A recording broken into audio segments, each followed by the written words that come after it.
Imagine um homem capaz de rasgar um leão com as próprias mãos, derrotar 1000 inimigos usando apenas a queixada de um jumento, arrancar os portões de uma cidade e carregar tudo sobre os ombros durante a noite.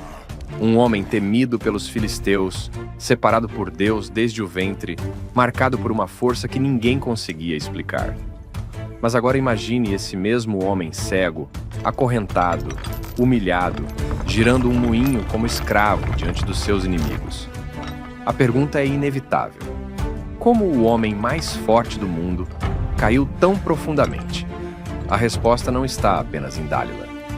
A queda de Sansão não começou quando cortaram seu cabelo. Começou muito antes, quando ele passou a brincar com aquilo que Deus havia consagrado. A história de Sansão não é apenas a história de força física. É a história de vocação, desejo, orgulho, aliança quebrada, misericórdia divina e juízo.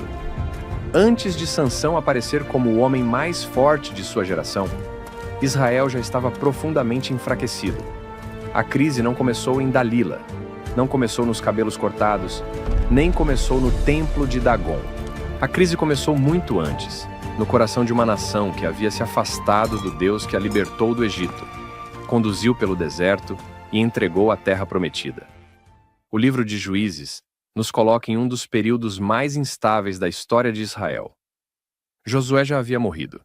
A geração que viu as grandes obras do Senhor estava desaparecendo, e pouco a pouco, o povo que deveria viver como nação santa começou a se misturar espiritualmente com os costumes dos povos ao redor. Juízes capítulo 2, versículos 11 a 19, revela o padrão trágico desse período. Israel fazia o que era mal perante o Senhor. Depois, abandonava o Senhor e servia a outros deuses.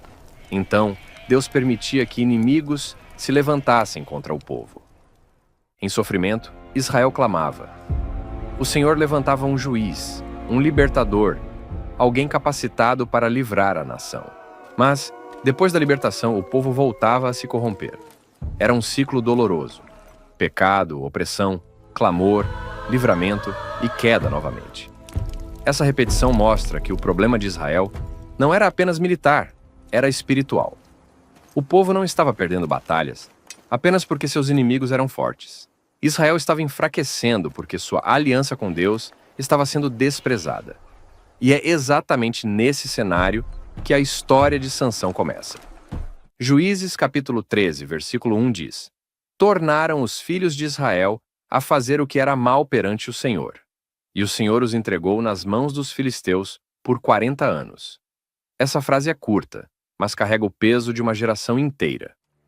A Bíblia não começa na história de Sansão, falando de músculos, de cabelos longos ou de feitos heróicos. Ela começa mostrando uma nação em decadência. Antes de nascer o homem forte, havia um povo fraco. Antes de Deus levantar Sansão contra os filisteus, Israel já havia se rendido espiritualmente. Os filisteus não eram inimigos pequenos. Eles formavam uma força organizada, estabelecida principalmente na faixa costeira de Canaã. Suas cidades mais conhecidas eram Gaza, Ascalon, Asdod, Gat e Ecrom. Essas cidades funcionavam como centros de poder político, militar e econômico. Os filisteus possuíam estrutura, domínio territorial e grande capacidade de guerra. Eles não oprimiam Israel apenas com espadas. O domínio filisteu também era cultural. Eles representavam uma pressão constante sobre a identidade do povo de Deus. Suas cidades, seus deuses, seus costumes e sua força militar estavam sempre diante dos israelitas, como uma ameaça, e ao mesmo tempo, como uma tentação. Era como se Israel estivesse sendo esmagado por fora e contaminado por dentro. Por fora, havia a opressão dos filisteus. Por dentro, havia a infidelidade do próprio povo. E quando uma nação perde sua fidelidade espiritual, ela também perde sua clareza moral. Já não sabe discernir com firmeza o que deve rejeitar e o que deve preservar. Por isso, o livro de Juízes termina com uma frase que resume todo o caos daquele tempo. Naqueles dias, não havia rei em Israel. Cada um fazia o que parecia reto aos seus próprios olhos. Essa declaração, em Juízes capítulo 21, versículo 25, não descreve liberdade verdadeira, descreve desordem. Quando cada um decide sua própria verdade, sem submissão à palavra de Deus, a nação inteira começa a caminhar sem direção. Esse é o mundo em que Sansão nasce. Ele não surge em uma época de avivamento. Ele não nasce em um momento de obediência nacional. Ele nasce quando Israel está debaixo de opressão, acostumado à derrota e espiritualmente enfraquecido. Isso torna sua história ainda mais impressionante, porque Deus prepara um homem forte justamente quando o povo está fraco. Deus levanta uma resposta no meio da decadência. Mas essa resposta não seria simples. Sansão seria separado desde o ventre, receberia uma capacitação extraordinária e começaria a ferir o domínio filisteu. Porém, a grande tensão da sua vida seria esta: de que adianta ter força contra os inimigos de fora, se o coração não está inteiramente rendido a Deus? Essa pergunta acompanhará toda a trajetória de Sansão. Porque na Bíblia, força sem consagração se torna perigo, dom sem obediência se torna armadilha, chamado sem vigilância pode conduzir à queda. Sansão nasceria com uma missão clara: começar a livrar Israel das mãos dos filisteus. Mas sua história mostraria que Deus não estava interessado apenas em músculos poderosos. Deus queria um instrumento separado, um homem que entendesse que sua força não era dele, mas do Senhor. E é aqui que a narrativa começa a se abrir diante de nós. Enquanto Israel parecia espiritualmente apagado, Deus estava trabalhando em silêncio. Enquanto os filisteus pareciam dominar o cenário, Deus já preparava uma intervenção. E enquanto o povo talvez nem percebesse a profundidade da própria crise, o céu já havia escolhido uma casa, uma família e um ventre estéril para iniciar uma nova etapa da história. O libertador ainda não havia nascido, mas Deus já estava se movendo. E no próximo momento da narrativa, a Bíblia nos leva para dentro da casa de Manoá, onde uma mulher estéril receberá uma visita celestial. Porque Sansão não surgirá por acaso.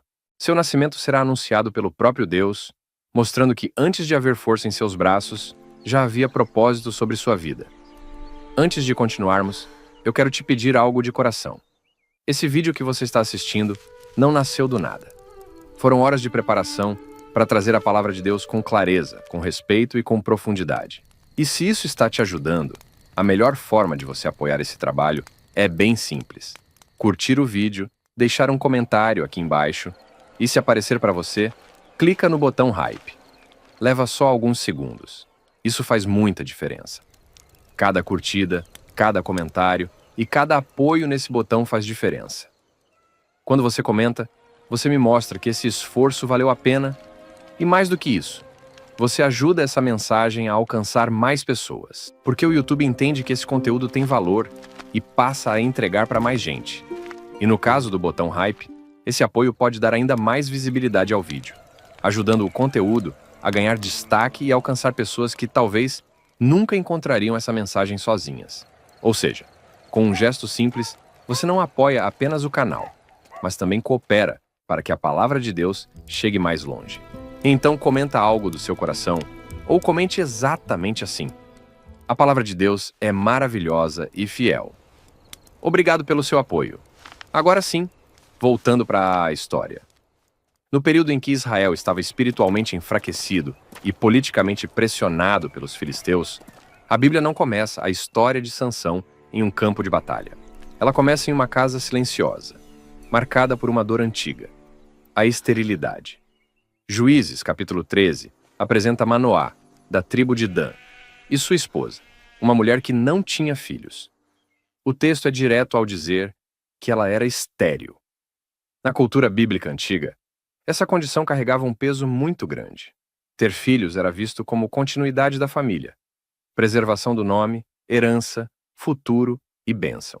A ausência de filhos não era apenas uma dor íntima, também era uma marca social de tristeza e vulnerabilidade. Mas, muitas vezes, na história bíblica, Deus escolhe exatamente o ventre fechado para anunciar que a vida que virá não será fruto apenas da capacidade humana, mas da intervenção divina. Foi assim com Sara, antes do nascimento de Isaac. Foi assim com Ana, antes do nascimento de Samuel. Mais tarde, seria assim com Isabel, antes do nascimento de João Batista.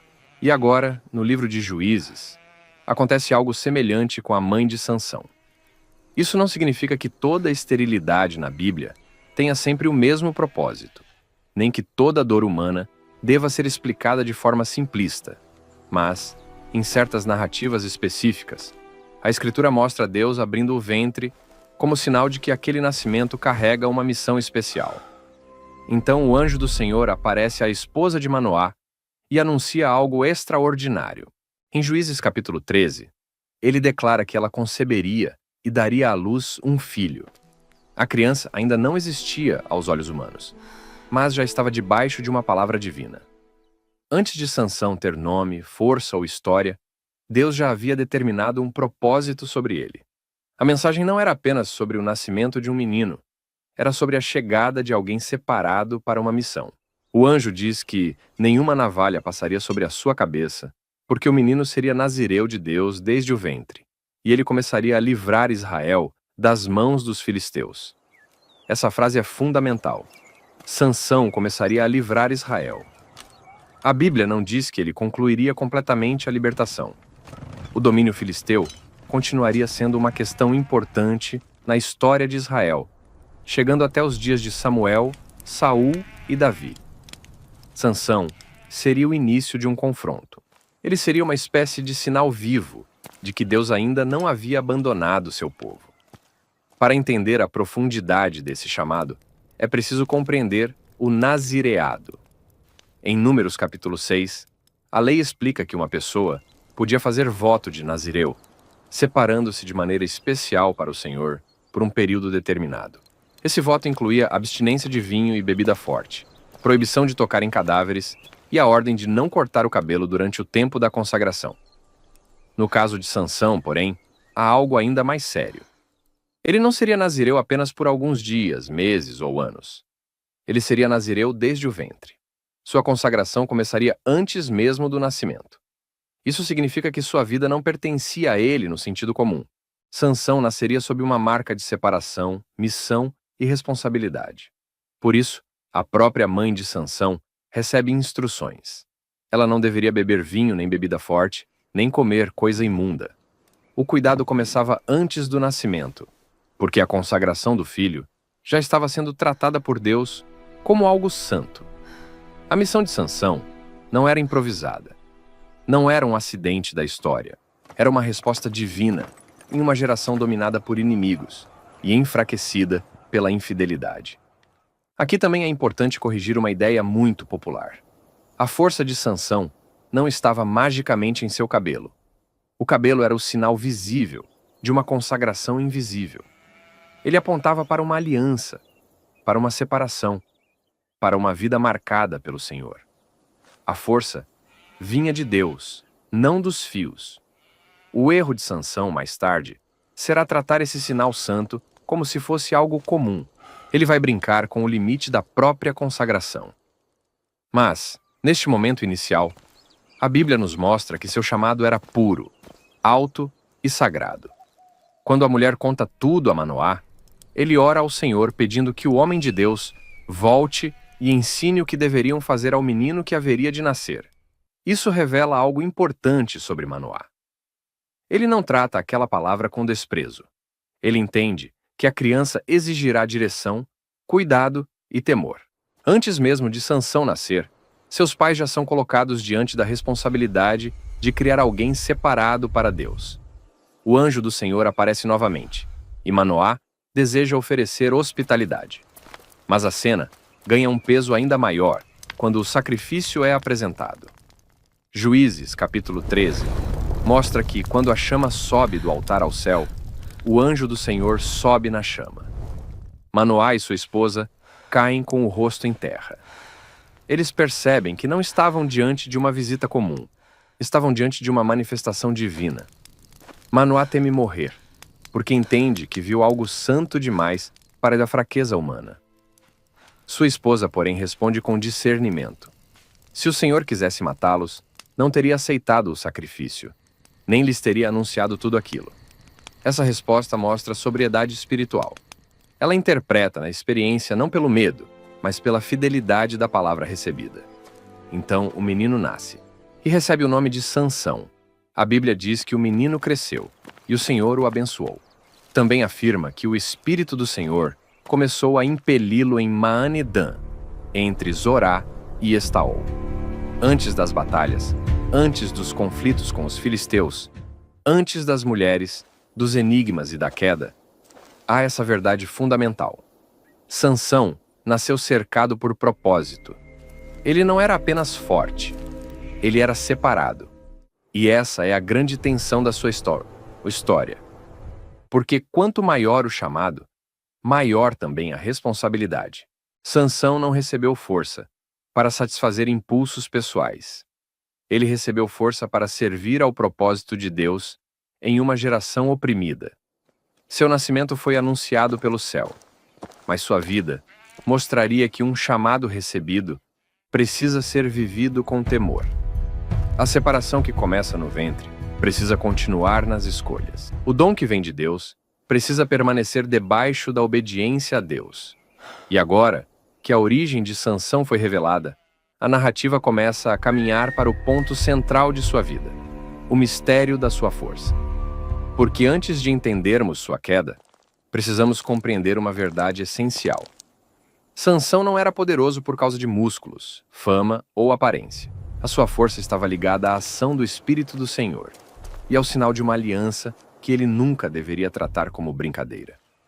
Quando pensamos em Sansão, quase sempre imaginamos um homem de força incomparável, alguém fisicamente superior a todos ao seu redor. Mas a Bíblia não apresenta Sansão apenas como um homem musculoso. O texto sagrado faz questão de revelar algo muito mais profundo. Sua força não era comum, não era natural, e não vinha simplesmente de sua estrutura física. O segredo de Sansão não estava nos músculos, também não estava, de maneira mágica, em seus cabelos. O verdadeiro segredo da sua força estava na ação do Espírito do Senhor sobre ele e na consagração que marcava sua vida desde o ventre. Juízes capítulo 13, versículos 24 e 25, diz que o menino cresceu, que o Senhor o abençoou e que o Espírito do Senhor começou a movê-lo entre Zorá e Estaol. Antes de Sansão enfrentar qualquer inimigo, antes de qualquer demonstração pública de poder, a Bíblia já mostra que havia uma força invisível conduzindo sua história. Isso é essencial para entender Sansão. Ele não era um guerreiro comum, treinado apenas pela disciplina militar.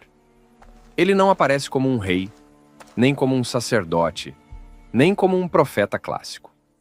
Ele aparece como juiz de Israel, levantado em um tempo de opressão, quando os filisteus dominavam o povo de Deus. Sua missão era começar a livrar Israel das mãos desses inimigos, como já havia sido anunciado em Juízes capítulo 13.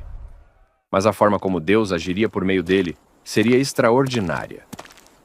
Em Juízes capítulo 14, versículo 6, quando um leão novo ruge contra Sansão, o texto diz que o Espírito do Senhor se apoderou dele tão poderosamente que ele rasgou o leão como quem rasga um cabrito. A cena é impressionante. Não há espada, lança, escudo ou exército. Há apenas um homem no caminho, um animal feroz diante dele, e o Espírito de Deus capacitando-o para uma força que ultrapassa a explicação humana. Mais tarde, em Juízes capítulo 14, versículo 19, a Bíblia novamente afirma que o Espírito do Senhor se apoderou dele. E em Juízes capítulo 15, versículo 14, quando Sansão está amarrado e entregue aos filisteus, o Espírito do Senhor vem sobre ele. As cordas se tornam como fios queimados e suas amarras caem de suas mãos. Esse padrão não pode ser ignorado. A Escritura está ensinando que a força de Sansão vinha do Senhor. A repetição não é acidental. A Bíblia não quer que o leitor pense que Sansão era apenas um fenômeno humano. Ele era instrumento de uma ação divina. Por isso, quando se fala do cabelo de Sansão, é preciso ter cuidado. O cabelo não era um amuleto. Não era um objeto mágico.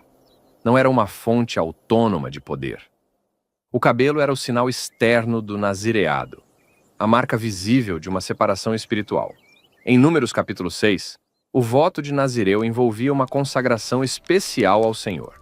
O Nazireu deveria se abster de vinho e bebida forte, não tocar em cadáveres e não cortar o cabelo durante o período do voto. No caso de Sansão, essa separação era ainda mais séria, porque ele foi declarado nazireu desde o ventre de sua mãe. O cabelo, portanto, simbolizava uma vida separada. Ele apontava para uma aliança, para um chamado, para uma identidade espiritual. Enquanto o cabelo permanecia intocado, ele lembrava que Sansão não pertencia a si mesmo de maneira comum. Ele era alguém separado por Deus para uma missão. A tragédia é que Sansão, ao longo de sua vida, começa a tratar o sagrado como se fosse comum. Ele se aproxima de lugares perigosos, faz alianças perigosas, brinca com limites perigosos e, aos poucos, perde a reverência pela consagração que carregava. Sua queda não acontece em um único momento. Ela começa quando ele deixa de enxergar o peso espiritual do que Deus havia colocado sobre ele. Essa é uma das partes mais profundas da história. Sansão era capacitado por Deus, mas nem sempre era guiado por maturidade. Ele tinha uma força extraordinária, mas um caráter instável. Tinha um chamado elevado, mas, frequentemente, agia movido por impulsos pessoais. Era usado pelo Senhor contra os filisteus, mas nem sempre demonstrava domínio sobre si mesmo. E essa tensão torna Sansão um dos personagens mais complexos da Bíblia. Ele não é apresentado como um herói perfeito. Também não é apresentado como um vilão absoluto. Ele é um homem chamado por Deus, separado desde antes do nascimento, capacitado pelo Espírito, mas profundamente vulnerável aos próprios desejos. Sua vida mostra que ser usado por Deus não significa automaticamente estar espiritualmente maduro em todas as áreas. Esse ponto é sério. Sansão derrotava inimigos externos, mas não vencia com a mesma firmeza os conflitos internos. Ele podia rasgar um leão, romper cordas e enfrentar multidões, mas tinha dificuldade em dominar o olhar, o desejo, a ira e a autoconfiança. A Bíblia nos mostra esse contraste porque quer nos ensinar algo maior do que a biografia de um homem forte. Ela quer revelar o perigo de alguém possuir dons sem cultivar vigilância. Sansão tinha força, mas sua força precisava permanecer debaixo da aliança. Quando o dom se separa da obediência, aquilo que deveria servir ao propósito de Deus pode se tornar caminho de ruína. Por isso, o segredo de Sansão não era apenas o que havia sobre sua cabeça, mas o que aquilo representava diante de Deus. O cabelo era sinal, a consagração era a realidade, a força era dom. O Espírito do Senhor era a fonte. O problema é que, com o passar do tempo, Sansão parece se acostumar com o poder. E quando alguém se acostuma com o poder sem preservar temor, começa a viver como se a presença de Deus fosse garantida, mesmo quando a obediência está sendo abandonada. Esse é o caminho silencioso da queda. Sansão não acordou fraco de repente. Ele foi se afastando, passo a passo, da consciência de que sua vida era separada. A queda final, quando seu cabelo é cortado, será apenas a manifestação visível de uma erosão espiritual que já vinha acontecendo por dentro. Antes que Dalila apareça, antes que os filisteus o prendam, antes que seus olhos sejam arrancados e sua força desapareça, o coração de Sansão já começa a revelar rachaduras. E a primeira grande rachadura aparece quando ele desce a Tímna, vê uma mulher filisteia e decide que seu desejo pessoal falará mais alto que a prudência espiritual. É ali que a força começa a caminhar perigosamente perto da fraqueza. Depois de apresentar a origem sobrenatural de Sansão e revelar que sua força estava ligada à ação do Espírito do Senhor, a narrativa bíblica muda de ambiente. Saímos da atmosfera sagrada do nascimento anunciado pelo céu e entramos em uma estrada perigosa, descendo em direção a Tímna. Juízes, capítulo 14, versículo 1, diz que Sansão desceu a Tímna e viu ali uma mulher das filhas dos filisteus. Essa frase parece simples, mas ela abre uma das tensões mais importantes de toda a sua vida. Sansão viu. E a partir desse momento, o olhar começa a conduzir suas decisões. Na Bíblia, o olhar muitas vezes aparece como porta de entrada para escolhas profundas. Nem todo olhar é pecado, mas há olhares que despertam desejos, e há desejos que, quando não são submetidos a Deus, começam a governar a alma. No caso de Sansão, esse padrão se repetirá. Ele vê, deseja, insiste e age. Sua força era extraordinária, mas sua vontade parecia facilmente capturada por aquilo que seus olhos desejavam. Tímina ficava em uma região de contato entre israelitas e filisteus. Não era apenas um detalhe geográfico. Era uma fronteira de tensão. Sansão, um homem separado desde o ventre, para começar a livrar Israel das mãos dos filisteus, agora se interessa justamente por uma mulher pertencente ao povo opressor. Quando volta para casa, ele fala com seu pai e sua mãe e diz que viu uma mulher em Tímina, das filhas dos filisteus, e pede que a tomem por esposa para ele. Seus pais reagem com estranhamento. Em Juízes capítulo 14, versículo 3, eles perguntam se não havia mulher entre as filhas de seus irmãos ou entre todo o seu povo, para que ele fosse buscar esposa entre os filisteus incircuncisos. Essa pergunta dos pais é carregada de significado espiritual. Não se tratava apenas de preferência familiar. A questão era identidade, aliança e fidelidade. Israel era chamado a ser um povo separado para o Senhor. O casamento no mundo antigo não era apenas uma união romântica entre duas pessoas. Ele envolvia família, culto, lealdade, descendência, herança e influência espiritual. Em Deuteronômio capítulo 7, versículos 3 e 4, Israel havia sido advertido a não formar alianças matrimoniais com os povos cananeus, pois isso poderia desviar o coração do povo para outros deuses. O princípio era claro. O perigo não era étnico, mas espiritual. O problema não era a origem de alguém em si, mas a aliança religiosa, moral e cultural que poderia lá afastar Israel do Senhor. No caso dos filisteus, a tensão era ainda mais forte, porque eles não eram apenas estrangeiros. Eles eram opressores, dominavam Israel, ameaçavam sua liberdade e representavam uma força contrária ao propósito de Deus para o povo. Por isso, a pergunta dos pais de Sansão era sensata. Como o libertador separado por Deus poderia desejar unir sua vida justamente a alguém do povo que ele deveria confrontar? Mas a resposta de Sansão revela muito do seu coração naquele momento. Ele diz: "Toma-me esta, porque ela agrada aos meus olhos." Essa frase é decisiva. Sansão não apresenta discernimento espiritual. Não fala de propósito. Não fala de aliança. Não fala de temor ao Senhor. Ele simplesmente diz que aquela mulher agradava aos seus olhos. O homem separado desde o ventre começa a tomar decisões profundas, com base na atração imediata. Aqui nasce uma das grandes contradições de Sansão. Ele carregava um chamado divino, mas começa a ser guiado por impulsos pessoais. Ele tinha força para enfrentar inimigos externos, mas não demonstrava a mesma força para submeter seus desejos ao Senhor. Porém, a narrativa bíblica acrescenta uma frase que exige cuidado.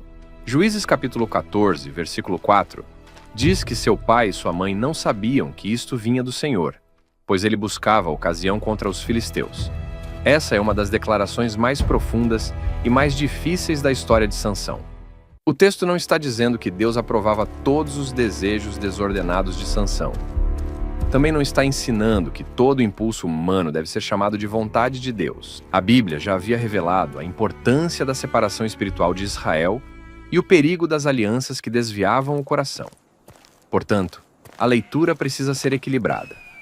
O que Juízes mostra é a soberania de Deus, operando dentro de uma história marcada por escolhas humanas imperfeitas. Sansão age por desejo. Seus pais percebem o perigo, mas Deus, acima das motivações confusas de Sansão, estava conduzindo os acontecimentos para criar uma ocasião contra os filisteus. Isso não elimina a responsabilidade de Sansão. A soberania de Deus não transforma decisões perigosas em decisões maduras. Deus pode usar até caminhos tortos para cumprir seu propósito. Mas isso não significa que o caminho torto deixou de ser perigoso para quem o escolheu. Esse ponto é essencial para entender toda a história. Sansão não é uma marionete sem responsabilidade. Ele faz escolhas reais. Ele insiste em desejos reais. Ele se aproxima de ambientes reais de risco. Ao mesmo tempo, Deus continua governando a história, impedindo que a fraqueza humana destrua seu plano maior. Aqui vemos uma verdade que atravessa toda a Escritura. Deus é soberano até sobre os conflitos, mas o ser humano continua responsável por suas decisões. Sansão estava sendo levantado para ferir os filisteus, mas o primeiro grande movimento nessa direção não acontece por estratégia militar. Acontece por causa de um desejo pessoal. Ele desce a Tina, atraído por uma mulher, mas esse caminho acabará abrindo confronto com o próprio povo dela. A narrativa então começa a ficar mais tensa, porque o mesmo Deus que havia separado Sansão desde o ventre, agora permitirá que suas escolhas o levem para dentro do território do conflito. A força que deveria servir à libertação começará a aparecer em meio a situações confusas, marcadas por desejo, orgulho e provocação. E isso torna a história ainda mais séria. Sansão não caiu de uma vez. Ele começou descendo. Desceu a Timna. Desceu para perto dos filisteus. Desceu para uma decisão guiada pelos olhos. Desceu para um relacionamento que seus próprios pais perceberam como perigoso. E muitas vezes, antes de alguém cair publicamente, já começou a descer secretamente nas escolhas do coração. Mas Deus ainda estava presente na história. O Senhor não havia retirado sua mão. A missão de Sansão continuava em andamento. Só que, a partir daqui, a trajetória do homem forte será marcada por uma tensão constante. O propósito de Deus avançando, enquanto o coração de Sansão se revela dividido. E a próxima cena mostrará isso com ainda mais força. No caminho para Tina, antes do casamento, Sansão encontrará um leão. E naquele encontro, veremos novamente o Espírito do Senhor se apoderando dele. Mas depois da vitória, surgirá um detalhe sombrio. Mel dentro do corpo morto do animal. Uma doçura retirada de um lugar impuro. Um sinal silencioso de que Sansão começava a se aproximar demais daquilo que podia contaminar sua consagração. Depois de decidir descer a Timna, por causa da mulher filisteia, que agradou aos seus olhos, Sansão entra em uma das cenas mais simbólicas de toda a sua história. A narrativa ainda está no começo, mas a Bíblia já começa a revelar algo profundo. Sansão é um homem separado por Deus, capacitado pelo Espírito, mas também um homem que começa a caminhar perigosamente perto dos limites da sua consagração. Juízes, capítulo 14, versículos 5 e 6, diz que Sansão desceu com seu pai e sua mãe a Timna. E chegando às vinhas de Timna, um leão novo veio rugindo contra ele. A cena é forte. Sansão está em uma região associada aos filisteus, caminhando em direção a um casamento problemático, passando por vinhas, um detalhe que também chama a atenção, já que o nazireu deveria se abster do fruto da videira, conforme Números, capítulo 6. O texto não diz que Sansão bebeu vinho ali, mas o ambiente já sugere uma proximidade com aquilo que exigia vigilância. Então, de repente, um leão aparece. Não é apenas um animal no caminho.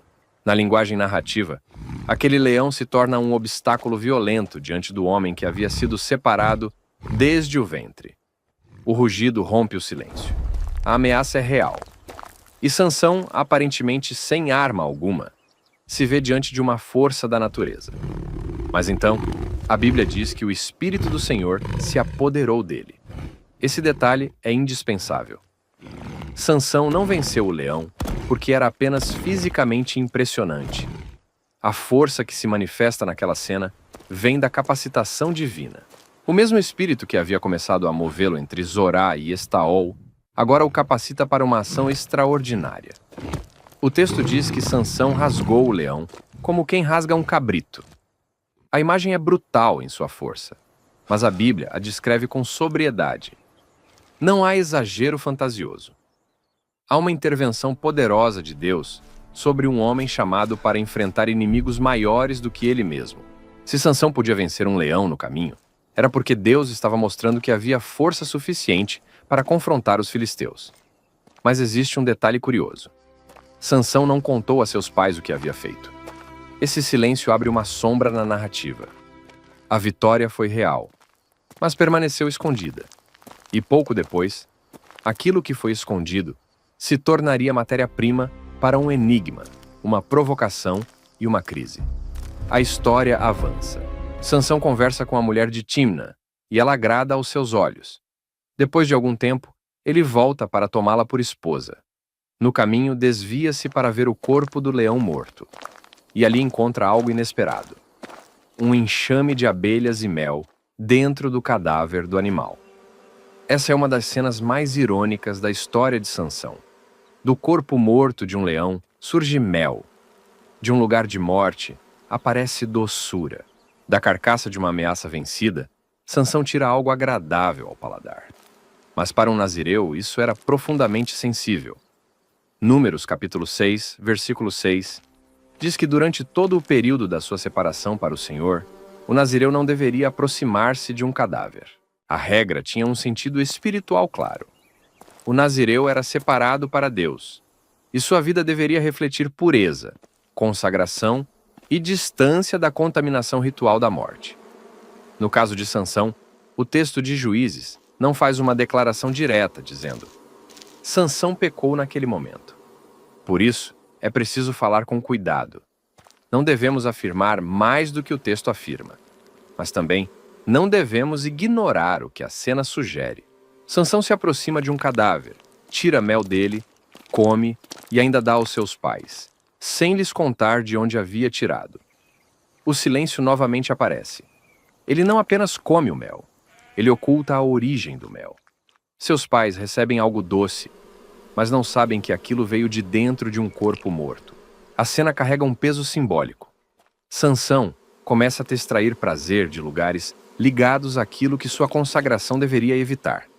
Esse é um dos primeiros sinais de sua trajetória espiritual perigosa. Sansão ainda é forte. O Espírito do Senhor ainda se manifesta em sua vida. Mas a força não elimina a necessidade de reverência. A vitória sobre o leão não autorizava Sansão a tratar o cadáver como fonte de prazer.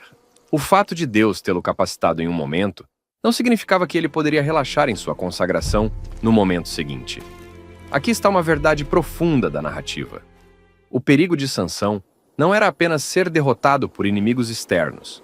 O perigo era transformar vitórias espirituais em oportunidades para satisfazer desejos sem discernimento. Ele venceu o leão, mas voltou ao cadáver. Ele recebeu força de Deus, mas se aproximou daquilo que simbolizava a contaminação. Ele experimentou uma vitória pública em potencial, mas a transformou em segredo privado. E esse padrão se repetirá ao longo da sua vida. Sansão se aproxima do perigo, extrai algum prazer imediato e ignora as consequências espirituais. O mel parecia doce, mas a origem era sombria. E muitas quedas começam exatamente assim.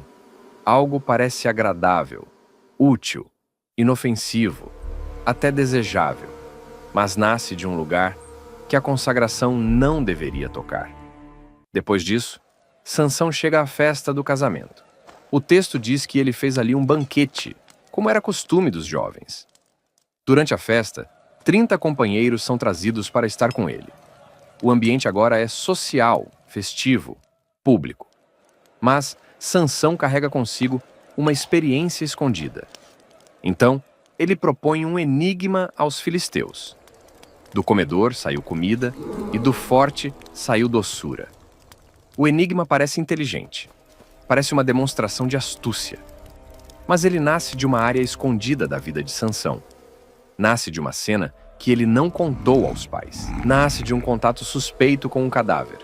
Sansão transforma uma possível quebra de consagração em jogo, aposta e provocação. Isso revela algo muito sério. Quando uma pessoa perde o temor pelo sagrado, ela pode começar a usar suas próprias áreas de risco como entretenimento. Aquilo que deveria gerar reflexão passa a virar brincadeira. Aquilo que deveria produzir vigilância passa a alimentar orgulho. Sansão não percebe que o enigma abrirá uma porta para conflito. Os filisteus não conseguem decifrá-lo. A tensão aumenta. A festa, que deveria consolidar uma união, começa a se transformar em campo de pressão, manipulação e ameaça. E aqui, a narrativa prepara o próximo passo da queda. Porque o homem que venceu um leão no caminho, logo será pressionado dentro da própria casa. Aquele que resistiu ao rugido de um animal selvagem começará a ceder diante do choro insistente de uma mulher. A força que rasgou o leão não será suficiente para proteger seu segredo quando sua alma for cercada pela pressão emocional. Sansão entrou na festa carregando um enigma. Mas, sem perceber, ele também estava entrando em um padrão que mais tarde se repetiria de forma ainda mais destrutiva com Dalila. O segredo colocado nas mãos erradas, a insistência emocional, a manipulação e a perda progressiva da vigilância. A história do leão e do mel, portanto, não é apenas um episódio curioso. É um sinal, um aviso. Uma pequena rachadura na vida de um homem separado para Deus. E quando uma rachadura não é tratada, ela pode se tornar a abertura por onde toda a estrutura começa a desmoronar. A festa em Tímna deveria ser o início de uma união. Mas, na história de Sansão, ela se transforma em um campo de tensão, provocação e traição. O casamento, que já havia começado de maneira espiritualmente perigosa, agora revela algo ainda mais profundo. Sansão podia enfrentar feras e inimigos, mas começava a demonstrar uma fraqueza perigosa diante da pressão emocional. Juízes. Capítulo 14 mostra que Sansão fez uma festa, como era costume entre os jovens. O casamento, no mundo antigo, não era apenas uma cerimônia rápida. Era uma celebração pública, familiar e social, que podia durar vários dias. No caso de Sansão, a festa durou 7 dias. Ali estavam convidados filisteus, homens ligados ao povo que dominava Israel e que representavam uma ameaça constante à identidade do povo de Deus. O ambiente já era tenso. Sansão, um israelita separado desde o ventre, estava dentro de uma celebração filisteia, cercado por homens filisteus, unido a uma mulher filisteia e carregando consigo um segredo que vinha do episódio do leão e do mel. Então ele propõe um enigma. Sansão diz que, se os convidados conseguissem decifrá-lo dentro dos 7 dias da festa, ele lhes daria 30 lençóis e 30 mudas de roupas. Mas, se eles não conseguissem, seriam eles que deveriam dar a Sansão 30 lençóis e 30 mudas de roupas. Aquilo não era uma brincadeira pequena. Roupas, naquele contexto, eram bens valiosos. A aposta tinha peso econômico, social e simbólico. O enigma era este. Do comedor saiu comida e do forte saiu doçura. Para os filisteus, era impossível descobrir a resposta. Eles não estavam no caminho quando Sansão matou o leão. Não viram o cadáver. Não sabiam do mel. O enigma parecia inteligente, mas era praticamente indecifrável, sem acesso ao segredo pessoal de Sansão. E é aqui que a festa começa a escurecer. No 4º dia, os convidados procuram a esposa de Sansão e a pressionam. Eles não pedem com gentileza. Eles ameaçam. Dizem que ela deveria persuadir o marido a revelar o enigma. Caso contrário, queimariam a ela e a casa de seu pai. A violência dos filisteus aparece sem disfarce. A mesma festa que parecia celebrar uma união revela a brutalidade de um povo acostumado à intimidação. A esposa de Sansão fica presa entre 2 medos. De um lado, seu marido, do outro, seu próprio povo. E diante da ameaça, ela começa a pressionar Sansão. Juízes, capítulo 14, versículo 16, mostra que ela chorava diante dele e dizia que ele a odiava, que não a amava, porque havia proposto um enigma aos filhos do povo dela e não lhe havia contado a resposta. Sansão responde que nem a seu pai nem a sua mãe havia revelado e pergunta por que contaria a ela. Mas ela insiste. A Bíblia diz que ela chorou diante dele durante os 7 dias da festa. E no 7º dia, por causa da insistência, Sansão finalmente revela o segredo. Então ela conta aos filhos do seu povo. Essa cena é essencial para entender a trajetória de Sansão. Muito antes de Dalila aparecer, Sansão já havia cedido diante de uma pressão emocional semelhante. O padrão já estava ali. Uma mulher ligada aos filisteus, um segredo pessoal, insistência contínua, desgaste emocional e, por fim, revelação. Isso não significa que a esposa de Tímna e Dalila sejam personagens idênticas. O texto mostra motivações diferentes. A mulher de Tímna estava sob ameaça de morte. Dalila, mais tarde, será movida por uma recompensa oferecida pelos líderes filisteus. Mas o efeito sobre Sansão revela uma fraqueza parecida. Ele não sabia proteger o que precisava permanecer guardado. O homem que rasgou um leão não consegue resistir ao cerco emocional dentro de uma festa. Quando os filisteus respondem ao enigma antes do pôr do sol do 7º dia, eles dizem: Que coisa há mais doce do que o mel? E que coisa há mais forte do que o leão? A resposta deixa claro que o segredo foi revelado. Sansão entende imediatamente que foi traído. Sua reação vem em forma de uma frase dura. Se eles não tivessem lavrado com a sua novilha, não teriam descoberto o seu enigma. A expressão é forte e revela sua indignação. Sansão percebe que os filisteus usaram sua própria esposa para alcançá-lo. Eles não venceram pela inteligência, venceram pela manipulação. Então, novamente, Juízes, capítulo 14, versículo 19, diz que o Espírito do Senhor se apoderou de Sansão. Ele desce a Ascalon, mata 30 homens, toma suas roupas e entrega as mudas aos que haviam decifrado o enigma. Aqui precisamos observar o texto com reverência e cuidado. A narrativa pertence a um período violento, dentro do contexto dos juízes, quando Israel vivia sob opressão e Deus estava buscando ocasião contra os filisteus. O texto mostra que o Espírito do Senhor capacitou Sansão naquele momento. Mas isso não transforma Sansão em um homem emocionalmente equilibrado. A ação está ligada ao conflito contra os filisteus. Mas a personalidade de Sansão continua marcada por ira, impulso e instabilidade. Depois disso, ele volta furioso para a casa de seu pai. O casamento desmorona. A esposa de Sansão é dada a outro homem, um dos seus companheiros. A cena termina em ruptura. O que começou com desejo termina em traição. O que começou como festa termina em morte. O que parecia uma união se transforma em mais um passo na guerra entre Sansão e os filisteus. E mais uma vez, a Bíblia nos mostra a complexidade desse homem. Sansão era forte para destruir inimigos, mas fraco para governar a si mesmo. Era capaz de enfrentar violência externa, mas vulnerável diante de manipulação íntima. Tinha poder físico extraordinário, mas não demonstrava a mesma firmeza no domínio dos seus impulsos. A história de Sansão não é simples. Deus o usa, mas suas escolhas são perigosas. O Espírito do Senhor se manifesta sobre ele, mas seu coração ainda revela áreas desordenadas. Ele fere os filisteus, mas também se envolve em situações que aumentam sua própria ruína. Essa tensão acompanhará toda a narrativa.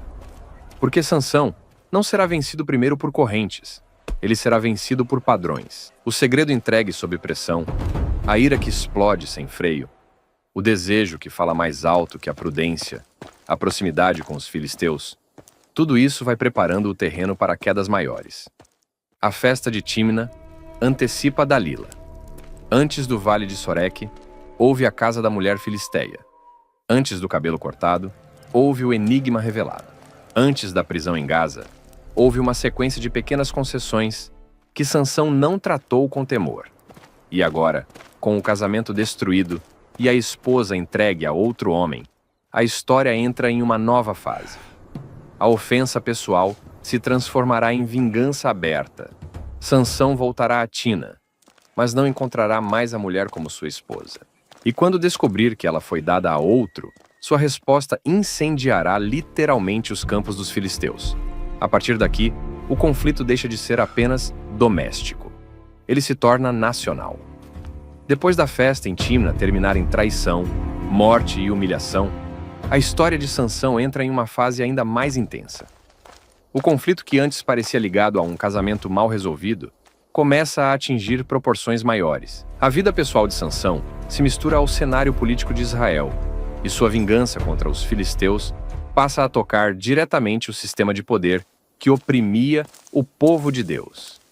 Juízes capítulo 15 começa dizendo que, depois de algum tempo, nos dias da colheita do trigo, Sansão voltou para visitar sua esposa, levando um cabrito. A cena mostra que, de alguma forma, ele ainda considerava aquela mulher como sua esposa. Mesmo depois da tensão da festa, mesmo depois de ter voltado irado para a casa de seu pai, Sansão retorna tentando entrar no quarto dela, mas o pai da mulher o impede. Ele diz que pensou que Sansão a odiava completamente, por isso a entregou ao companheiro dele. Aquela mulher, que havia sido o centro do conflito na festa, agora estava com outro homem. O casamento que começou de forma perigosa termina em uma nova afronta. Para Sansão, Aquilo não era apenas uma perda afetiva. Era uma humilhação pública, uma quebra de honra, uma provocação.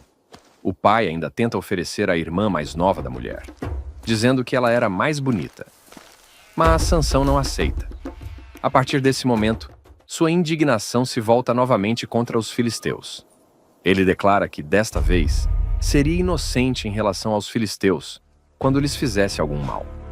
Essa frase revela como Sansão interpreta o acontecimento. Ele entende que foi lesado, traído, desonrado. Mas, por trás da reação pessoal de Sansão, a narrativa bíblica continua mostrando algo maior. Deus estava criando ocasião contra os filisteus, como havia sido anunciado em Juízes capítulo 14. Então vem uma das cenas mais marcantes de sua história. Sansão captura 300 raposas, ou chacais, conforme muitos estudiosos entendem pela natureza do animal e do contexto da região. Ele prende os animais em pares, cauda com cauda, coloca uma tocha entre cada par e os solta nas plantações dos filisteus. A imagem é cinematográfica e devastadora. É tempo de colheita. Os campos estão secos, o trigo está pronto.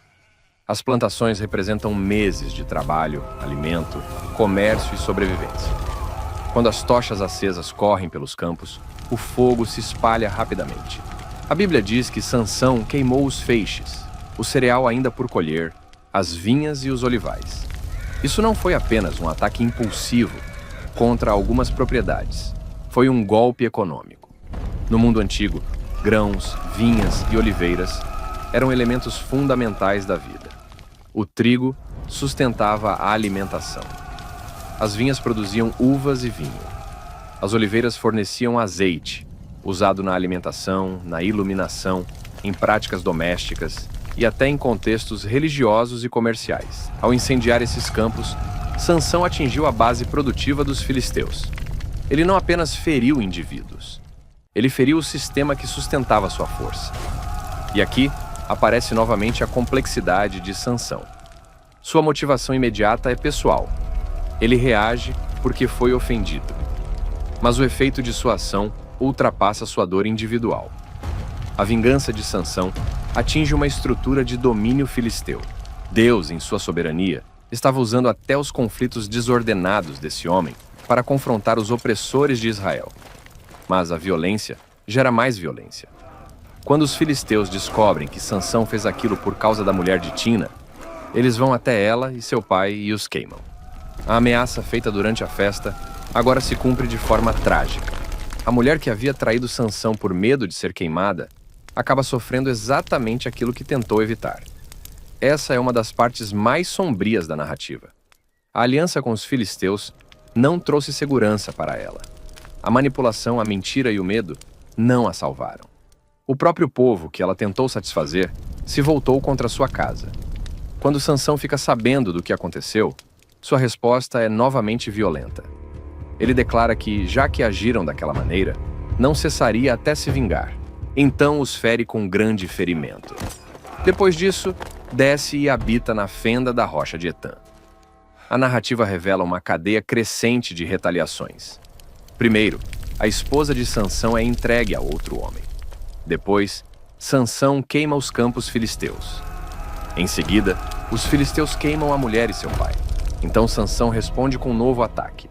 A história se move como fogo em palha seca. Uma faísca acende outra, até que todo o ambiente é tomado por conflito. Mas a Bíblia não está contando isso apenas para mostrar um homem vingativo. Ela está mostrando como o domínio filisteu começa a ser abalado.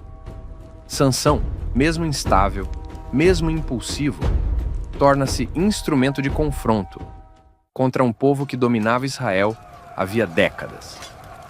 Depois disso, os filisteus sobem e acampam em Judá. Os homens de Judá perguntam por que eles vieram contra eles. A resposta dos filisteus é clara. Vieram prender Sansão e fazer com ele o que ele havia feito com eles. Então acontece algo profundamente triste. 3.000 homens de Judá descem até a fenda da rocha de Etã, onde Sansão estava. Mas eles não vão para se unir a ele contra os filisteus. Eles vão para entregá-lo. As palavras deles revelam o nível de acomodação espiritual e política de Israel. Eles dizem a Sansão: "Você não sabe que os filisteus dominam sobre nós? Que é isto que nos fizeste?" Essa frase é dolorosa. Israel estava tão acostumado à opressão que via Sansão não como libertador, mas como problema. Em vez de perguntar como poderiam se levantar contra os filisteus, perguntam por que Sansão perturbou a ordem da submissão. Esse é um retrato poderoso de uma nação enfraquecida. Às vezes, a opressão prolongada não prende apenas o corpo. Ela prende a mentalidade. O povo se acostuma tanto ao domínio estrangeiro que passa a proteger a própria escravidão. Judá preferia amarrar Sansão a enfrentar os filisteus. Sansão, então, faz um acordo com eles. Pede apenas que não o matem. Os homens de Judá prometem que não o matarão, apenas o entregarão aos filisteus. Eles o amarram com 2 cordas novas e o tiram da rocha. A cena é cheia de ironia. O homem levantado para começar a livrar Israel é amarrado pelos próprios israelitas. O povo oprimido entrega seu libertador aos opressores. A força que Deus estava usando contra os filisteus é tratada como ameaça pelos que deveriam desejar libertação. Mas a história ainda não terminou. Sansão desce amarrado. Os filisteus gritam ao vê-lo. Para eles, parece o fim. O inimigo está preso. O problema foi entregue. A vingança está próxima. Mas as cordas novas não serão suficientes. Porque no próximo momento, o Espírito do Senhor se apoderará novamente de Sansão. E o homem entregue pelos seus próprios irmãos transformará aquele vale em uma das maiores demonstrações de força de toda a sua vida. O conflito pessoal agora se tornará uma vitória pública. E Sansão, usando uma arma improvável, mostrará que Deus pode derrubar muitos inimigos com aquilo que ninguém esperava. Sansão agora está amarrado. Não pelos filisteus, mas pelos próprios homens de Judá. Essa é uma das cenas mais irônicas e tristes da sua trajetória.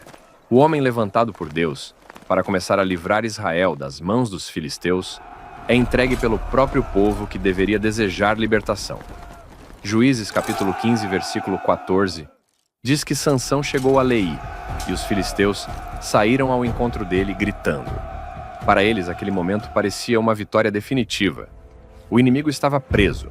O homem que havia queimado seus campos, ferido seus homens e afrontado seu domínio, agora vinha amarrado, conduzido pelos próprios israelitas.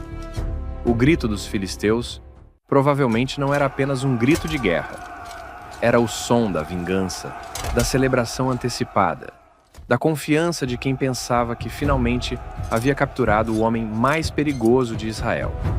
Mas a Bíblia então muda completamente o cenário. O texto diz que o Espírito do Senhor se apoderou de Sansão, e as cordas que estavam sobre seus braços se tornaram como linho queimado pelo fogo. As amarras caíram de suas mãos. Essa imagem é poderosa. Cordas novas, feitas para prender, tornam-se frágeis como fios consumidos. Aquilo que parecia controle humano se desfaz diante da capacitação divina. Mais uma vez, a Escritura deixa claro que a força de Sansão não vinha simplesmente de seus músculos. A vitória nasce da ação do Espírito do Senhor. Sansão olha ao redor e encontra uma queixada fresca de jumento. Não era uma espada, não era uma lança, não era uma arma de guerra feita por ferreiros. Era um instrumento improvável, retirado de um animal morto recentemente. Aqui existe um detalhe sensível. Sansão era nazireu, e Números capítulo 6 mostra que o nazireu não deveria se aproximar de cadáveres. O texto não desenvolve essa tensão nesse momento, mas dentro da história maior, esse detalhe continua mostrando como Sansão vive perto dos limites da sua consagração. Ele é usado poderosamente por Deus, mas sua trajetória permanece marcada por sinais de instabilidade espiritual. Com aquela queixada, Sansão fere 1000 homens. A cena é uma das maiores demonstrações de força da narrativa. Um homem sozinho, cercado por inimigos, usando uma arma desprezada, derruba uma multidão. O vale que parecia preparado para a execução de Sansão se torna palco de uma vitória esmagadora contra os filisteus. Mas a vitória também ensina algo maior. Deus, muitas vezes, usa meios fracos para humilhar forças poderosas. Ele não depende da nobreza das armas, nem da grandeza dos recursos humanos. Mais tarde, a própria história bíblica mostraria esse padrão muitas vezes. Deus pode usar uma funda contra um gigante, tochas e cântaros contra um exército, uma vara diante do mar, e aqui, uma queixada de jumento contra 1000 homens. A mensagem é clara. Quando Deus decide agir, o instrumento não precisa parecer impressionante aos olhos humanos. Depois da vitória, Sansão canta. Em Juízes capítulo 15, versículo 16, ele declara um cântico de triunfo, fazendo um jogo de palavras, com a queixada e os montões de inimigos derrotados. É o momento em que Sansão celebra sua força, sua vitória e o impacto do que acabou de acontecer. Mas logo depois do triunfo vem uma das cenas mais importantes para entender sua dependência de Deus. Sansão sente uma sede extrema.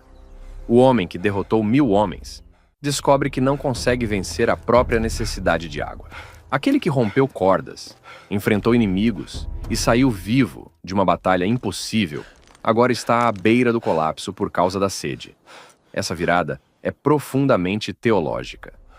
A Bíblia coloca lado a lado a maior força e a maior fragilidade.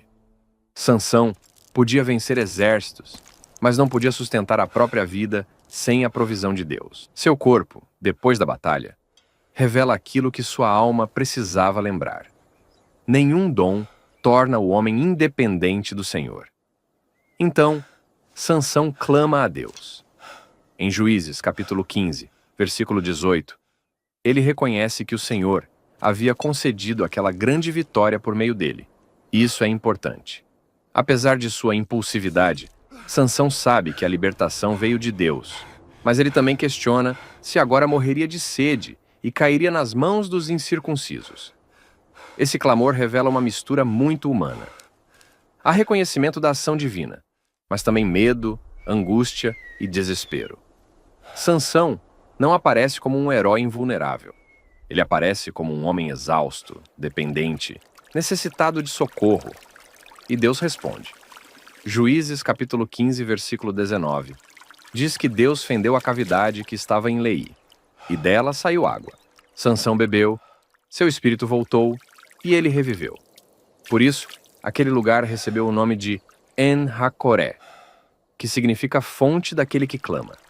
Essa fonte é uma pausa de misericórdia na história de Sansão. Antes da grande queda, antes de Gaza, antes de Dalila, antes da prisão e da cegueira, Deus ainda sustenta Sansão. O Senhor não apenas lhe dá força para vencer inimigos, também lhe dá água para continuar vivo. A misericórdia de Deus aparece tanto no campo de batalha, quanto no momento de fraqueza depois da vitória. E isso revela uma verdade essencial. Sansão dependia de Deus não apenas para fazer o extraordinário, mas também para sobreviver ao ordinário. A vitória contra 1000 homens foi impressionante, mas a água que saiu da rocha também foi graça. Às vezes, o milagre mais necessário não é o que nos faz parecer fortes diante dos outros, mas o que nos mantém vivos quando ninguém está vendo. Depois desse episódio, Juízes capítulo 15, versículo 20, diz que Sansão julgou Israel nos dias dos filisteus por 20 anos. Essa informação encerra uma fase importante da narrativa. Sansão não foi apenas um homem de episódios isolados. Ele exerceu uma função de liderança em Israel durante um período significativo, mesmo em meio à continuidade da opressão filisteia. Mas a história ainda não terminou. A vitória em Leí foi grande, talvez a maior antes da queda. Porém, ela não resolveu o problema mais profundo de Sansão. Ele venceu 1000 homens, mas ainda precisava vencer a si mesmo. Ele sobreviveu à batalha, mas continuava vulnerável ao desejo, ao orgulho e à falsa sensação de que sempre poderia escapar. E esse é o perigo depois das grandes vitórias. Quando alguém vence muitas batalhas, pode começar a acreditar que é invencível. Quando Deus usa alguém repetidas vezes, essa pessoa pode confundir a misericórdia divina com a aprovação automática de todas as suas escolhas. Sansão ainda tinha força, ainda tinha nome, ainda tinha história, ainda tinha sinais da ação de Deus sobre sua vida. Mas, se ele não aprendesse a guardar o coração, Sua maior ameaça não viria de um exército. Viria de lugares íntimos, de noites silenciosas, de desejos não tratados e de segredos colocados nas mãos erradas. E é exatamente para esse caminho que a narrativa agora se dirige. Depois da queixada, virá Gaza. Depois da grande vitória pública, virá uma descida moral ainda mais perigosa. E depois de escapar mais uma vez dos filisteus, Sansão encontrará Dalila, a mulher que não precisará de correntes para começar a destruí-lo. Depois da grande vitória em Leí, a narrativa de Sansão avança para uma fase mais sombria. Ele já havia derrotado 1000 homens com uma queixada de jumento. Já havia experimentado a provisão de Deus quando, tomado pela sede, clamou ao Senhor e recebeu água. A Bíblia também havia dito que ele julgou Israel nos dias dos filisteus por 20 anos.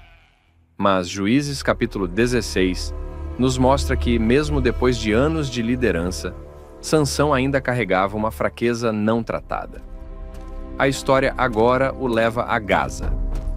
Gaza era uma das principais cidades dos filisteus, uma cidade forte, estratégica e simbólica.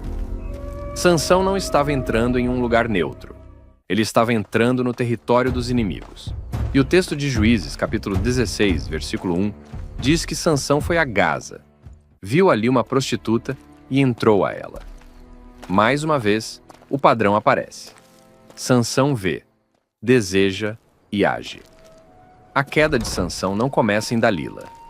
Ela já vinha sendo construída por escolhas repetidas, por aproximações perigosas, por desejos que não eram submetidos ao temor de Deus. O homem separado desde o ventre, o nazireu de Deus, agora está dentro de uma cidade filisteia, em uma situação moralmente degradante, expondo-se não apenas espiritualmente, mas também fisicamente. Os homens de Gaza ficam sabendo que Sansão estava ali. Então, cercam a cidade e ficam à espera durante a noite, dizendo que ao amanhecer o matariam. Para os filisteus, parecia a oportunidade perfeita. O inimigo de Israel estava dentro dos portões. Bastava esperar a luz do dia, mas Sansão se levanta à meia-noite. A cena é impressionante. Em vez de esperar ser cercado, ele vai até os portões da cidade, arranca as portas, os batentes e a tranca, coloca tudo sobre os ombros e leva até o alto do monte que está diante de Hebron.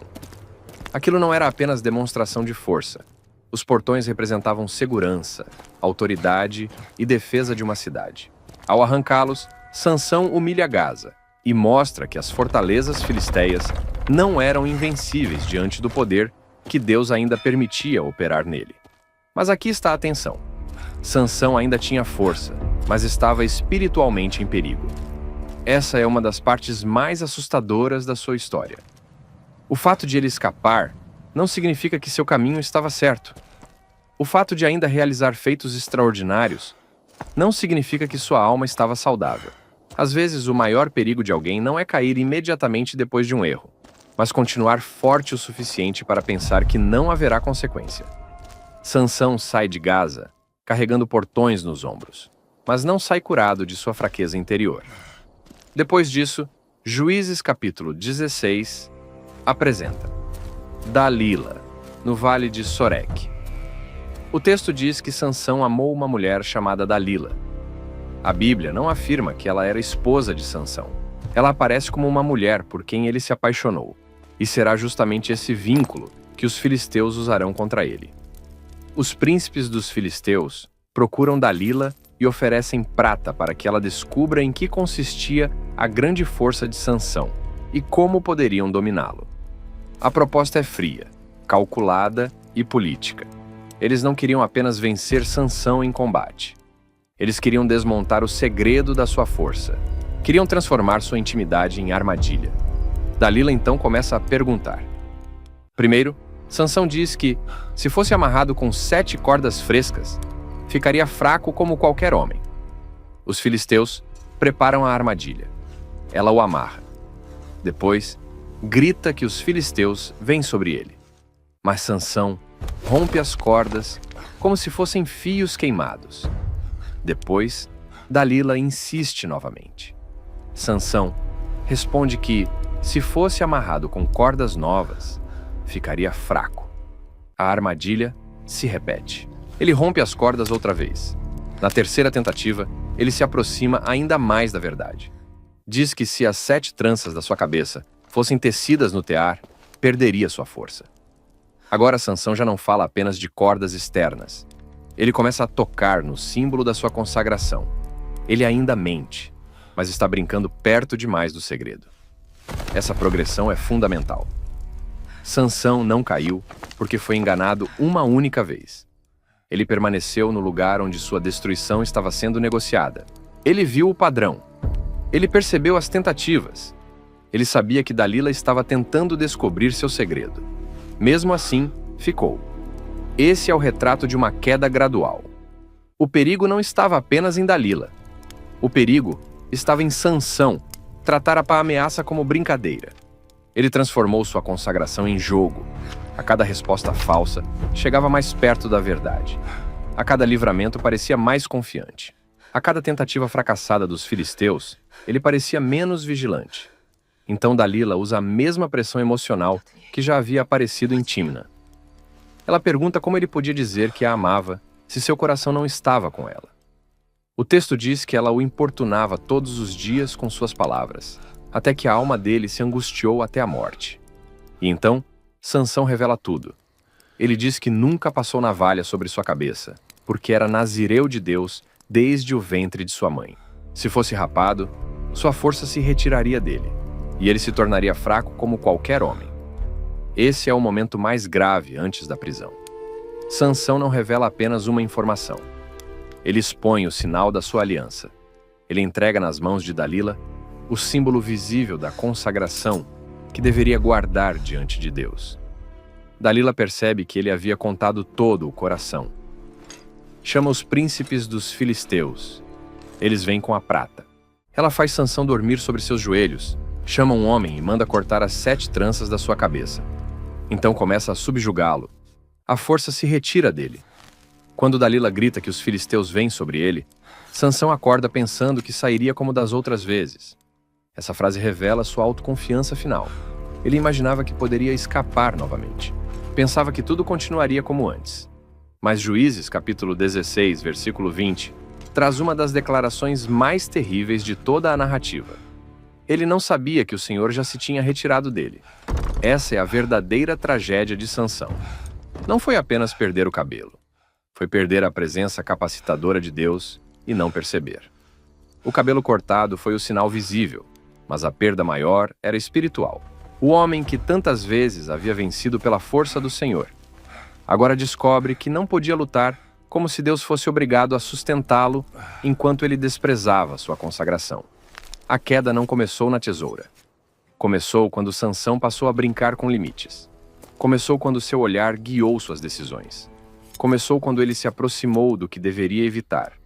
Começou quando tratou o segredo santo como jogo. Começou quando confundiu livramentos anteriores com licença para continuar no perigo. E agora, sem força, cercado pelos filisteus, Sansão será capturado. O homem que arrancou os portões de Gaza será levado preso para Gaza. O homem que enxergava e seguia seus desejos perderá a visão. O homem que humilhou os filisteus será humilhado diante deles. Mas mesmo no fundo dessa queda, a história ainda não acabou. Porque no cárcere, no silêncio, na vergonha e na escuridão, Sansão ainda fará uma última oração. E a resposta de Deus mostrará que a disciplina pode ser severa, mas a misericórdia do Senhor ainda pode alcançar um homem quebrado. Depois de revelar seu segredo a Dalila, Sansão acorda pensando que tudo seria como antes. Ele imagina que se levantará, romperá a armadilha e escapará dos filisteus mais uma vez. Mas Juízes, capítulo 16, versículo 20, revela a frase mais assustadora de sua história. Ele não sabia que o Senhor já se tinha retirado dele. A tragédia de Sansão não foi apenas perder os cabelos. Foi perder a presença capacitadora de Deus e continuar achando que ainda possuía a mesma força. Ele havia confundido livramentos passados com garantia permanente. Havia tratado sua consagração como brincadeira. E agora, diante dos filisteus, descobre que o dom sem dependência de Deus não sustenta ninguém. Então os filisteus o prendem. Juízes capítulo 16, versículo 21, diz que eles o agarraram, furaram seus olhos, levaram-no a Gaza, prenderam-no com cadeias de bronze e o colocaram para girar o moinho no cárcere. A cena é profundamente humilhante. O homem que havia arrancado os portões de Gaza agora é levado de volta para Gaza como prisioneiro. O homem que carregou nos ombros o símbolo da segurança daquela cidade agora está preso dentro dela. O homem que antes caminhava com força, quase incomparável agora, é conduzido por outros, sem visão, sem liberdade, sem honra pública. A cegueira de Sansão carrega um peso simbólico enorme. Durante grande parte da sua história, ele foi guiado pelo que via. Viu a mulher de Tímna e a desejou. Viu a prostituta em Gaza e entrou a ela. Sua queda esteve frequentemente ligada a um olhar não governado pela obediência. Agora, sem os olhos físicos, Sansão é forçado a encarar uma escuridão mais profunda, a realidade de sua dependência de Deus. A Bíblia não transforma esse momento em espetáculo emocional. Ela narra com sobriedade. Sansão está preso, acorrentado e trabalhando como escravo. Girar o moinho era trabalho de humilhação, associado à servidão e ao desgaste repetitivo. O guerreiro que antes aterrorizava os filisteus agora é reduzido a uma figura de escárnio. Mas então, o texto insere uma frase pequena, quase silenciosa, porém cheia de esperança. O cabelo da sua cabeça começou a crescer novamente, depois de ter sido rapado. Essa frase não deve ser lida como se o cabelo tivesse poder mágico em si mesmo. A força de Sansão nunca esteve nos fios como se fossem um amuleto. O cabelo era o sinal visível da sua consagração. Mas, ao dizer que o cabelo começou a crescer, a Bíblia prepara o leitor para uma possibilidade de misericórdia. O sinal que havia sido destruído começa a reaparecer. Na escuridão do cárcere, algo começa a ser restaurado. Enquanto Sansão sofre no cárcere, os filisteus se reúnem para uma grande celebração no templo de Dagon, seu deus. Eles oferecem sacrifícios e festejam, dizendo que seu Deus havia entregado Sansão em suas mãos. Aqui, a história deixa de ser apenas a humilhação de um homem. Torna-se uma afronta pública ao Deus de Israel. Os filisteus interpretam a queda de Sansão como vitória de Dagon sobre o Senhor.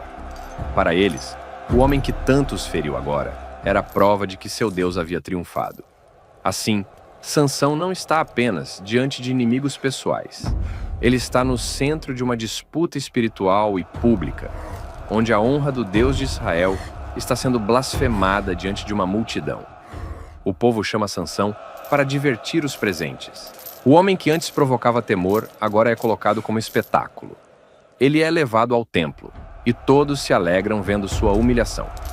O texto informa que havia cerca de 3.000 homens e mulheres no terraço, além dos príncipes dos filisteus, assistindo à cena. Então Sansão pede ao rapaz que o guiava, que o deixe tocar nas colunas que sustentavam o templo.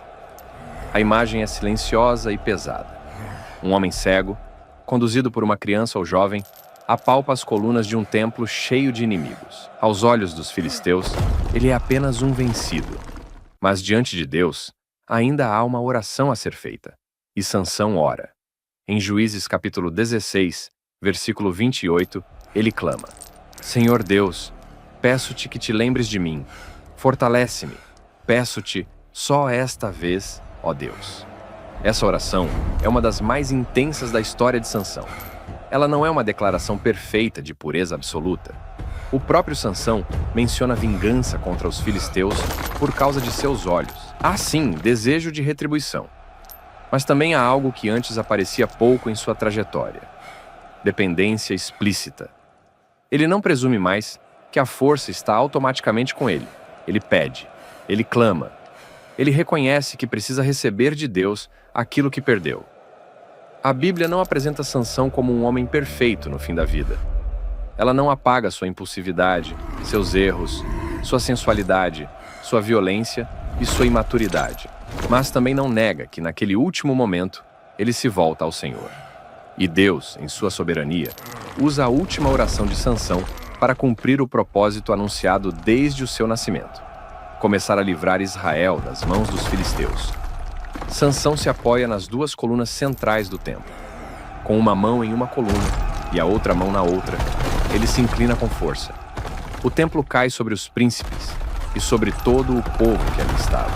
Juízes capítulo 16, versículo 30, diz que foram mais os que matou na sua morte do que os que havia matado em sua vida. A morte de Sansão é trágica, mas não é vazia. Ele morre como juiz de Israel, atingindo o centro religioso e político dos filisteus. O templo de Dagon, lugar onde eles celebravam sua suposta vitória, torna-se o lugar da sua ruína. Aquilo que parecia a humilhação final do servo de Deus se transforma em juízo contra os opressores. Depois disso, seus irmãos e toda a casa de seu pai descem, tomam seu corpo e o sepultam entre Zorá e Estaol, no túmulo de Manoá, seu pai. O texto encerra dizendo que Sansão julgou Israel por 20 anos. Mas a Bíblia ainda voltará a mencionar seu nome. Em Hebreus capítulo 11, Sansão aparece entre aqueles que, pela fé, venceram reinos, praticaram a justiça, alcançaram promessas e tiraram força da fraqueza. Isso não significa que seus pecados foram ignorados. Significa que a graça de Deus é maior do que a biografia quebrada dos seus servos. Sansão não é lembrado porque foi impecável. Ele é lembrado porque, mesmo sendo profundamente falho, ainda foi alcançado pela misericórdia e usado dentro do plano soberano de Deus. A história termina com uma advertência e uma esperança. A advertência é clara. Força sem consagração conduz à ruína. Dons não substituem obediência. Chamado não cancela a responsabilidade. Sansão perdeu a visão, perdeu a liberdade e perdeu a honra, porque brincou com aquilo que deveria guardar com temor. Mas a esperança também é real. Mesmo no cárcere, Deus ainda ouve uma oração sincera. Mesmo depois da queda, ainda pode haver um último clamor. Mesmo quando as consequências permanecem, a misericórdia de Deus pode transformar vergonha em propósito. Sansão foi o homem mais forte de sua geração, mas sua maior lição nasceu quando ele estava fraco. Porque ali, cego e humilhado, ele finalmente entendeu que sua força nunca foi dele. Sempre foi do Senhor. Assim chegamos ao fim da história de Sansão. O homem que nasceu separado por Deus, recebeu uma força extraordinária. Feriu os filisteus como nenhum outro em sua geração, mas também nos deixou uma das advertências mais sérias de toda a Bíblia. Se você chegou até aqui, eu quero te convidar a marcar este momento de aprendizado e reflexão espiritual. Comente aqui embaixo, não apenas por engajamento, mas como um testemunho sincero do que Deus falou ao seu coração. Escreva assim: eu entendi a mensagem de Sansão. A minha força precisa estar debaixo da vontade de Deus. Esse comentário não é apenas uma frase. É uma declaração de quem compreendeu que dons, talentos, inteligência, influência, força, oportunidades e chamado não podem ser tratados como propriedade nossa. Tudo o que recebemos vem do Senhor. E tudo o que vem do Senhor precisa voltar para Ele em obediência, temor e consagração. A história de Sansão nos mostra que a queda de um homem não começa quando todos percebem. Começa antes. Começa no olhar que não é vigiado, no desejo que não é tratado, na aliança que é desprezada, no limite que parece pequeno, no segredo que é colocado nas mãos erradas, na autoconfiança de quem pensa que sempre conseguirá escapar. Sansão não foi destruído apenas por Dalila. Dalila foi o último capítulo de um caminho que já vinha sendo construído por dentro. O cabelo cortado foi o sinal visível, mas a consagração já vinha sendo enfraquecida havia muito tempo. E eu te pergunto, qual parte dessa história mais falou com você? Foi o nascimento de Sansão, mostrando que Deus tinha propósito antes mesmo dele nascer? Foi o perigo de ser forte por fora, mas vulnerável por dentro? Foi a tragédia de brincar com aquilo que Deus separou como santo? Foi a frase terrível de Juízes, quando Sansão não sabia que o Senhor já havia se retirado dele? Ou foi a última oração, quando mesmo cego e humilhado ele ainda clamou, e Deus ainda ouviu? Compartilhe nos comentários. Quando você testemunha, você fortalece sua fé. e também ajuda outras pessoas a refletirem sobre a própria caminhada. Oro para que esta história não termine para você apenas como mais um conteúdo assistido, que ela se torne um alerta espiritual. Que você não trate como comum aquilo que Deus santificou. Que você não confunda força com aprovação, talento com intimidade, livramento com permissão para continuar no erro. Porque Deus não quer apenas usar sua vida, Ele quer governar sua vida. E talvez, enquanto você assiste a este vídeo, você perceba que também precisa voltar. Talvez você tenha se afastado aos poucos. Talvez ninguém tenha visto, mas por dentro você sabe que perdeu sensibilidade, perdeu temor, perdeu comunhão, perdeu direção. Talvez você ainda pareça forte por fora, mas esteja cansado, preso, vazio ou distante de Deus por dentro. Mas a história de Sansão também nos mostra que ainda existe misericórdia para quem clama. E essa misericórdia se revela plenamente em Jesus Cristo.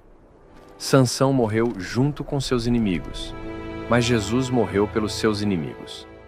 Sansão estendeu os braços entre duas colunas para derrubar um templo. Cristo estendeu os braços na cruz para salvar pecadores. Sansão pediu força para vencer seus adversários.